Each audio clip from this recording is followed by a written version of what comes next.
It's been too long, Sam. You were a good friend to me. One I could never forget.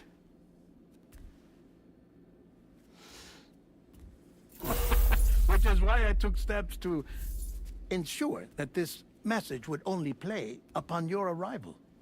The sensors were set to scan for your biometric data. A simple enough trick.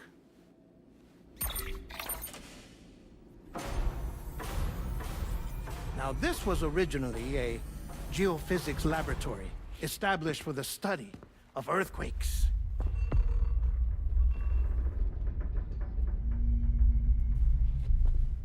And for that reason, it holds a wealth of documentation on gatequakes, tar currents, and placates.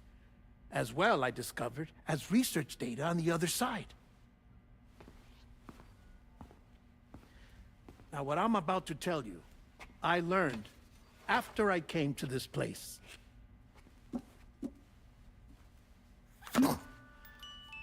Imagine that this is the lab. Though it's relatively close to the northern tip of South America, the continent is entirely cut off from us by a tar belt. And so we have no idea what's going on down there. Nor do we know the state of any continent other than our own. The researchers here were trying to establish contact with the rest of the world. They were well equipped to do so, as the facility had once been used to launch research satellites.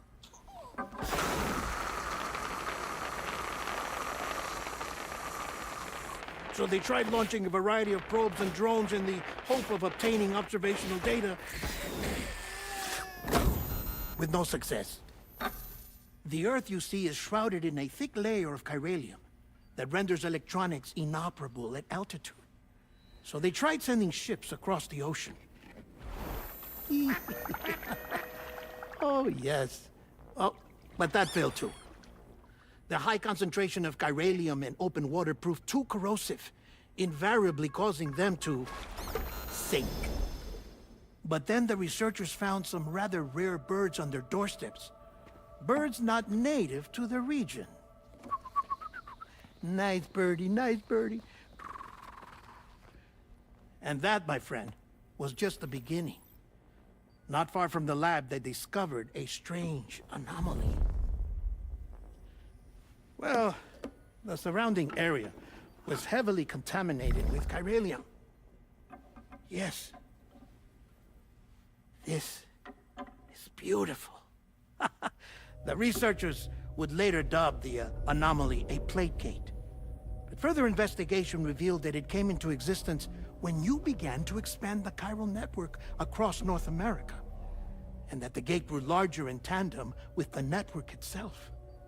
What started as a tiny fissure in space became so much more. The researchers duly installed cameras to study the gate and its surrounding area. Now, to their surprise, they caught footage of some unusual marsupials. Yes, a kind you wouldn't expect to normally encounter in Central America, like the birds. But to confirm their suspicions, they sent an autonomous robot through the gate. The soil samples it collected were consistent with the archived geological data from the southern hemisphere.